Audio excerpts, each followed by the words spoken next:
Bom dia, igreja! Bom dia! Bom dia para você que está aí do outro lado. Louvado seja Deus porque nós amanhecemos vivos. Louvamos o nome de Deus porque Ele nos deu saúde, alegria, a disposição de estar envolvido no trabalho do Senhor Deus. Bom dia, irmão Caléu. Bom dia, professor Léo. Tudo bem com o senhor? Tudo ótimo. Bom dia, Escola de Profetas. Bom dia. Bom dia aí que você está em casa. Que Deus o abençoe abundantemente nesta manhã.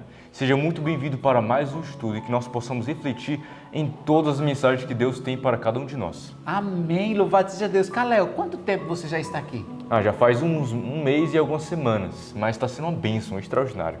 Amém. Louvado seja Deus. Você está gostando muito de verdade? Muito. Estou amando aqui. Deus está realmente moldando o meu caráter, professor Léo. Amém. Louvado seja Deus. Qual é o recado que você deixa para os que estão lá, que querem ser missionários? Amigos e amigas, Deus chama mais pessoas para esse trabalho. Deus conta com a sua colaboração para levar a mensagem do Advento às pessoas que necessitam ouvir. Então eu faço esse recado para você. Faça parte dessa escola e venha cumprir a missão conosco. Amém, louvado seja Deus. Faça parte junto conosco para pregar as últimas mensagens a este mundo, que daqui uns dias Jesus está voltando nas mansões do céu. Amém. E nesse momento eu convido você que está aí do outro lado e a igreja para que nós possamos ajoelhar e falar com a majestade do céu. Vamos lá? Você pode puxar isso.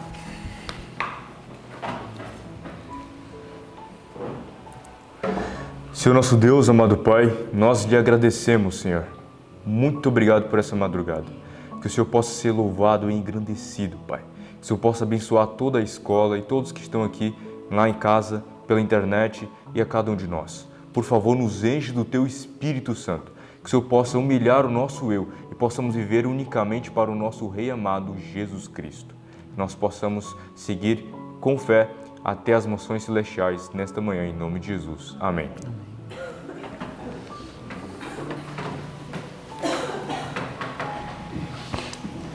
Caléu, como é bom, né? Louvar o Senhor Deus, encher o nosso coração de poder estar cantando para a majestade do céu. E nós vamos cantar que hino, Caléu? O hino 390, Pecadas, que nós possamos seguir perfeitamente os passos de Jesus. Ele é o nosso maior exemplo, professor Léo. É verdade. Amém. Vamos lá cantar juntos?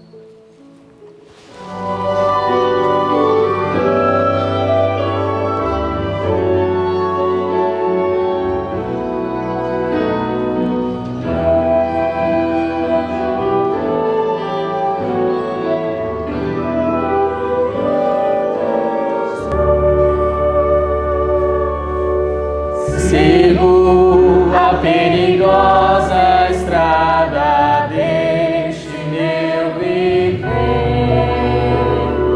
onde cada passo em falso pode ser meu fim, mas eu sigo em frente, pondo sempre os meus pés sobre as pegadas que Jesus deixou pra mim.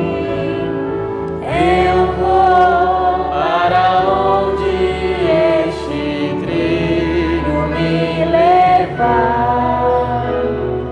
Quero no final dele encontrar o meu Jesus.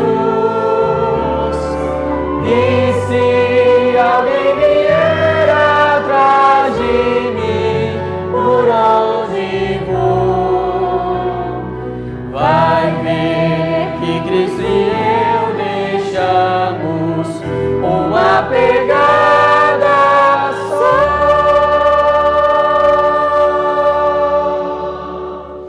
Louvado seja Deus por esse convite que Ele nos faz para seguirmos a Jesus Cristo. E nesse momento, professor Léo, nós vamos entesourar a palavra de Deus. Nessa semana, vamos memorizar Marcos 1, do verso 23 ao 25.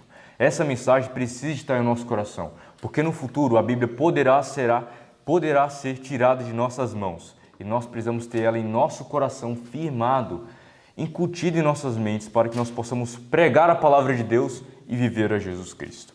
Então vamos lá no 3? 1, 2, 3. Marcos 1, 23 ao 25. E estava na sinagoga deles um homem com um espírito imundo, o qual exclamou, dizendo: Ah, que temos contigo, Jesus Nazareno? Vieste destruir-nos? Bem sei quem és, o Santo de Deus. E ele deu Jesus dizendo: Cala-te e sai dele. Marcos 1, 23 ao 25. Marcos 1, 23 ao 25. E estava na sinagoga deles um homem com espírito imundo, o qual exclamou, dizendo: Ah, que temos contigo, Jesus Nazareno? Vieste destruir-nos? Bem sei quem és, o Santo de Deus. E repreendeu Jesus, dizendo: Cala-te e sai dele. Marcos 1, 23 ao 25. Marcos 1, do 23 ao 25. E estava na sinagoga deles um homem com um espírito imundo, o qual exclamou, dizendo: Ah, que temos contigo, Jesus Nazareno? Vens destruir-nos? Bem sei quem és, o Santo de Deus. E repreendeu Jesus, dizendo: Cala-te e sai dele. Marcos 1, do 23 ao 25. Amém, louvado seja Deus, que isso possa gravar de verdade na nossa mente, que Deus te abençoe. Convido você agora para que nós juntos possamos estudar a palavra do Senhor Deus. Tenha um bom dia. Bom dia para você. Bom dia para você. Bom dia, escola. Bom dia. Bendito seja o nome de Deus, porque temos a oportunidade e a chance de todas as manhãs estudar e procurar ao Senhor em oração e em serviço a Ele. Este livrinho fez uma grande diferença na minha vida, o livrinho do ano bíblico, porque aqui dentro não só eu encontro um direcionamento do que estudar, como também a oportunidade de pensar que amanhã eu tenho um novo texto, um texto diferente que vai me dar visão para a vida. E é isso que faz a diferença na nossa história. Louvado seja o nome de Deus. No nosso estudo de hoje, a carta aos Tessalonicenses me encheu muito o coração. Alguém que também teve um chamado. Kelly acabou de cantar, Deus tem um chamado para você. E é verdade, Deus teve um chamado para as pessoas do passado e tem um chamado para nós hoje pela graça e pelo poder do Senhor. Tem um chamado para você, tem um chamado para sua casa, tem um chamado para sua vida. Se você se recusar, quem é que vai no seu lugar? Essa é uma parte importantíssima. Aquilo que Paulo tinha para fazer, nenhuma outra pessoa poderia fazer por ele. Abra sua Bíblia, por favor, em 1 Tessalonicenses, corre lá, por favor. E eu fico impressionada como as mensagens que Deus dava a seu povo, estou esperando você abrir a Bíblia, tá bom? É importante que você abra a Bíblia nessa parte para poder acompanhar comigo. Eu fico muito impressionada quando Deus dá a seu povo as mensagens, Ele não dá mensagem simplesmente por dar. Ele abre um leque de informações, de verdades concernentes a seu tempo, que servem para todo o tempo da vida da pessoa. E me enche o coração de perceber que é uma mensagem completa, não é só um pedaço. Toda a vida da pessoa é alcançada. Vocês se lembram que Gaio entrou na história e nós tivemos aqui um momento muito sério da vida de Paulo. Satanás estava cercando de todas as formas para fazer calar a boca do nosso apóstolo, desse nosso herói, não é? E de repente uma multidão ficou a seu favor. Você se lembra que este foi o assunto de ontem. Mas de hoje eu quero comentar com vocês algo muito interessante que me faz entender por que a carta aos Tessalonicenses, uma carta enviada a alguém de Tessalônica, enviada aos Tessalonicenses, aos cristãos que foram deixados lá, tá bom? Por que essa carta é tão importante? Deixa eu só começar explicando um detalhe de nosso estudo de hoje. Quando você admira uma pessoa, você admira pelo quê? Você vai dizer vários motivos. Mas quais são as razões pelas quais a maior parte das pessoas admiram seres humanos? Por causa de sua influência, inteligência, capacidade, beleza, dinheiro. O que mais que você encontra como razão para admirar uma pessoa. Os motivos de caráter, etc. Mas aqui, no início de nosso estudo, mostra as razões pelas quais Paulo admirava seus irmãos que estavam em Tessalônica. Eu quero que encha seu coração agora para pensar. Olha a razão pela qual Paulo estava super impressionado com os irmãos de Tessalônica. Olha aqui, o coração de Paulo se comoveu com a mais terna simpatia para com os crentes que, em meio a provações e adversidades, se haviam mantido fiéis a Deus. Como é que é? Então quer dizer que ele estava amando a ideia de que alguém era importante diante de Deus quando essa pessoa, mesmo em meio a provações, se mantinham fiéis a Deus. Está no capítulo 25 do livro Atos dos Apóstolos e Tessalonicenses, 1 Tessalonicenses capítulo 1 em diante. Isso é muito interessante. E eu me lembro que quando eu era criança, que meus pais nos colocavam para ler a Bíblia, eu ficava procurando textos que fossem muito parecidos. E a maneira como os apóstolos saudavam as pessoas sempre me chamou a atenção. Dá uma olhadinha em 1 Tessalonicenses. Pega aí a sua Bíblia. Diz assim: Paulo, Silvano e Timóteo, a igreja dos Tessalonicenses, em Deus Pai e no Senhor Jesus Cristo, graça e paz vos sejam dadas. Eu acho muito bonito esse tipo de cumprimento. Graça e paz vos sejam multiplicadas. E aí continua. Sempre damos graças a Deus por vós todos, fazendo menção de vós em vossas orações. Vocês acham que essa era só um comentário ou era verdade mesmo? Vocês acham que Paulo orava por essas pessoas? Sim ou não? Vocês acham que ele lembrava e fazendo menção deles nas orações de Paulo? Olha que coisa interessante. Vocês sabem que uma pessoa que ora fica muito evidente no comportamento dela. Quando ora não só por si, quando ora não só por sua história, quando ora pelos outros. Porque começa a desenvolver nela um amor muito grande, um negócio muito bonito, um interesse por aquela vida, um desejo de ajudar, de salvar, compreende as situações. Eu vou dizer uma coisa para você, orar por pessoas é um ato muito saudável para a nossa própria vida. Eu vejo isso na vida de Paulo, que homens incansáveis, na vida de Silas, na vida de Timóteo, que pessoas incansáveis. Que coisa bonita! A gente vê que eles podiam sofrer o que fosse. Eu tenho certeza que o que os tornava imbatíveis eram orações que eles faziam pelos outros. Já no livro de Jó, nós encontramos lá no passado o seguinte: encha seu coração. E Deus mudou a sorte de Jó quando ele orava pelos seus amigos. Não é interessante isso? Me chama muita atenção isso. E continua. Lembrando-me sem cessar da obra da vossa fé, do vosso trabalho, do amor, da vossa firmeza, da esperança em nosso Senhor Jesus Cristo, diante do nosso Deus e Pai, reconhecendo, irmãos amados de Deus, a vossa eleição. Como é bonito ver essa maneira de Paulo de comentar. Ele não era um homem que estava ali só para trazer palavras bonitas sobre os tessalonicenses. O nosso estudo de hoje diz que os crentes de Tessalônica eram verdadeiros missionários. Eles tinham vindo da adoração a todo tipo de deuses. Entenderam mesmo que era pecado. E estudar essa lição me fez aprender um negócio interessante. Quando eles entenderam o que era pecado, eles entenderam a consequência do pecado. E após entender a consequência do pecado, eles entenderam a grande bênção que é ter Jesus para livrá-los da consequência do pecado. E então passaram a amar muito a Jesus. E eles se tornaram grandes missionários. Olha o que diz. Seu coração estava inflamado de zelo pelo seu Salvador, que livrara eles do temor e da ira futura.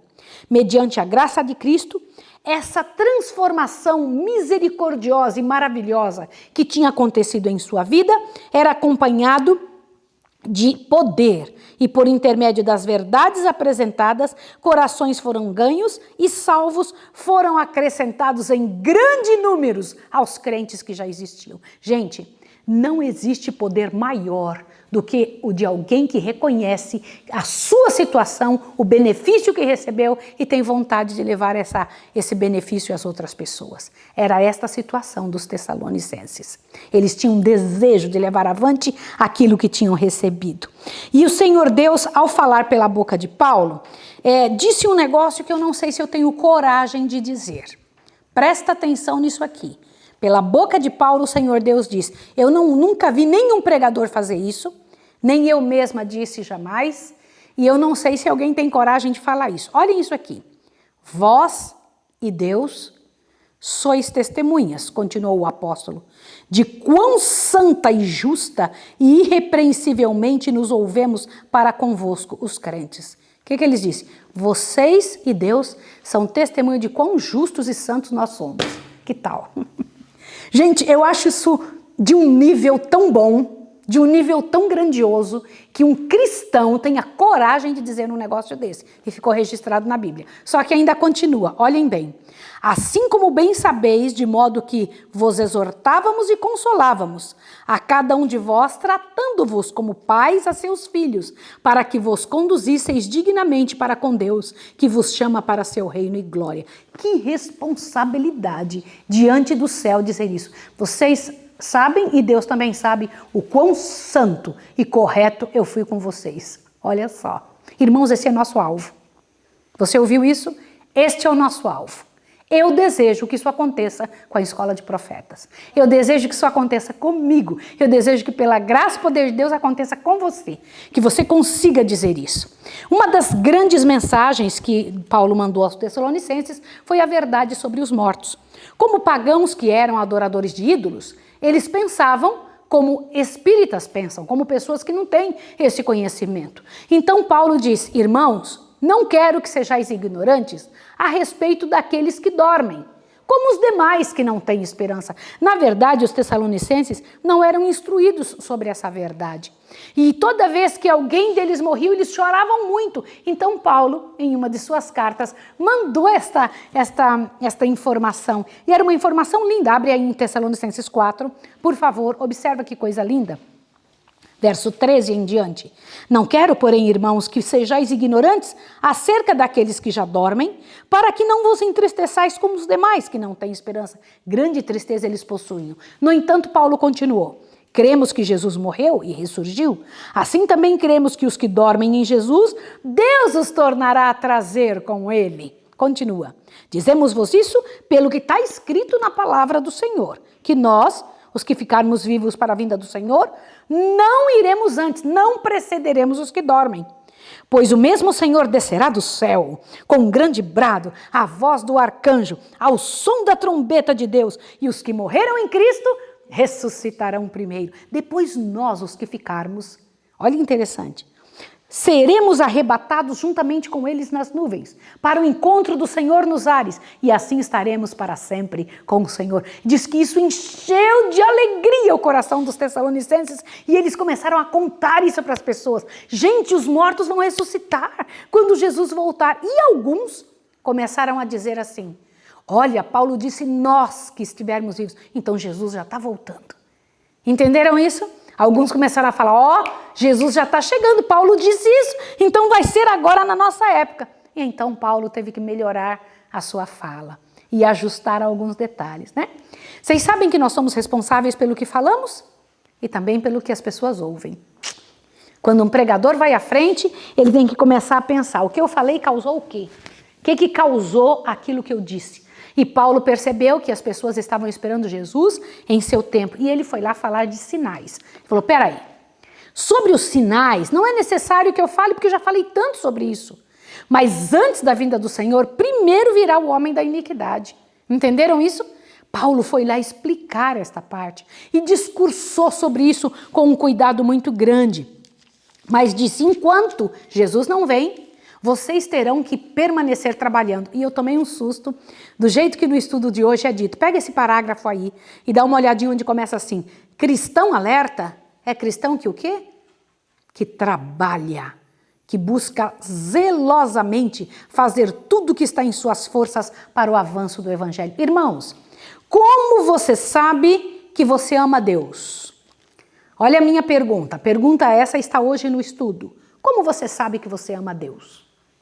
Como é que você tem certeza que o amor de Deus está em você? Que você aprendeu a amar Jesus? Que você tem paixão por Jesus? Olha o que diz aqui. Olha só. O que ama Deus? A proporção que aumenta seu amor pelo Redentor também aumenta pelos seus semelhantes. Eu vou ler novamente o que diz aqui. A proporção que aumenta seu amor ao Redentor também aumenta por quem? E o que a pessoa faz quando começa a amar pessoas? Diz assim: como seu mestre, experimenta esta pessoa severa provas, mas não permite que a aflição lhe irrite o temperamento ou destrua a paz do espírito. Sabe que as provações, se bem aceitas, o refinarão e purificarão, pondo-o em íntima comunhão com Cristo. Os que são participantes da aflição de Cristo também participarão de sua consolação e, por fim, de sua glória. Aleluia! Como você sabe que você ama ao Senhor? Quando você ama muito o semelhante. E se você ama o semelhante, trabalha por ele. Eu acho muito interessante isso.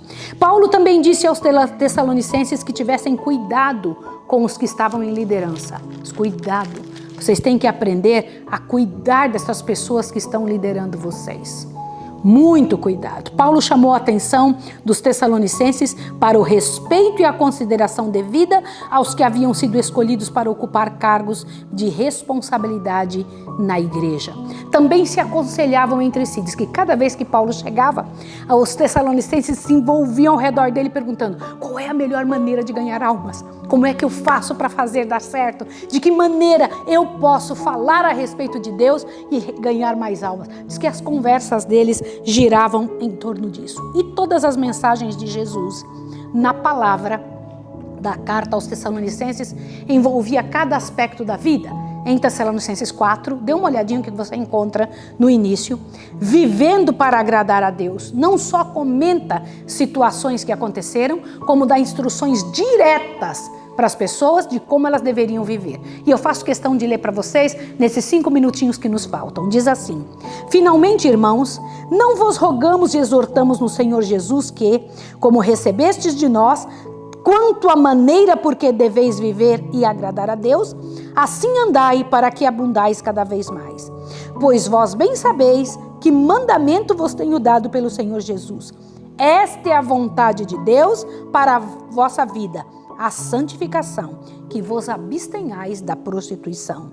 Que cada um de vós saibais possuir o corpo em santificação e honra, não no desejo da lascívia como os gentios que não conhecem a Deus, e que nesta matéria ninguém oprima ou engane ao seu irmão. O Senhor é vingador de todas estas coisas, como também antes vos dissemos e testificamos. Pois Deus não nos chamou para a impureza, mas para a santificação. Portanto, quem rejeita estas coisas, não rejeita o homem, mas sim a Deus que vos dá seu Espírito Santo. Era claro o cuidado de Paulo com relação à vida prática e comum de cada pessoa, né?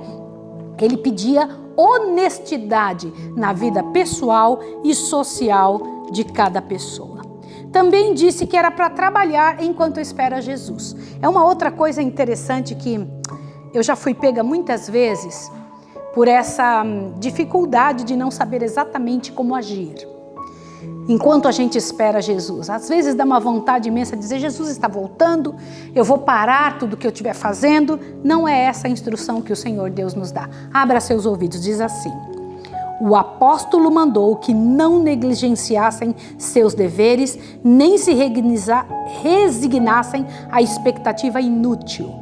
Depois de sua ardente expectativa de imediato livramento, a rotina da vida diária e a oposição que teriam de enfrentar pareceriam duplamente desalentadoras. Portanto, ele exorta a permanecerem firmes na fé até Jesus voltar.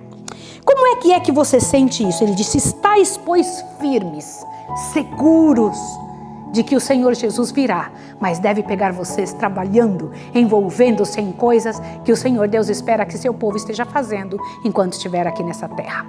Eu, quando paro para pensar nisso, eu penso: Senhor, na sua misericordiosa bondade, pela tua graça, pelo teu amor, toma toma a nossa casa, toma os missionários do campo, toma essas pessoas que estão conosco, que vêm todas as manhãs trabalhar e estar aqui conosco, para que tenham o desejo que Deus colocou no coração dos tessalonicenses, irem avante a todos os lugares, levando a mensagem da vida, para que o Senhor Deus fosse não só conhecido, como recebido na história de cada um.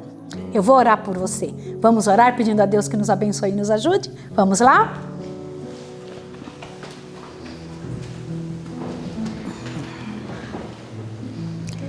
Senhor Deus dos exércitos, amado Pai Celestial, quantas instruções claras e precisas o Senhor tem dado para o seu povo. Lições, Pai de amor, que serviram para o povo do passado e que hoje ainda estão novas e verdadeiras para nós. E nós rogamos a Ti que nos dê um coração tão pronto quanto aquele povo de Tessalônica, a ponto de pegar estas verdades, Senhor, fazer e aplicando na vida, agir de acordo com as palavras, e então, Senhor Deus, sair em busca daquela pessoa perdida que não sabe que Jesus Cristo tem solução para as suas histórias. Eu lhe imploro, Senhor, trabalha com a nossa casa, trabalha com os missionários no campo, trabalha com esses irmãos que estão nos ouvindo, que Tua graça, Senhor Deus, recaia sobre nós como esta promessa, esta bênção, Senhor, que é dita no início do livro de Tessalonicenses. Em nome de Jesus, amém, Senhor. Amém. Que o Senhor Deus abençoe você e até amanhã.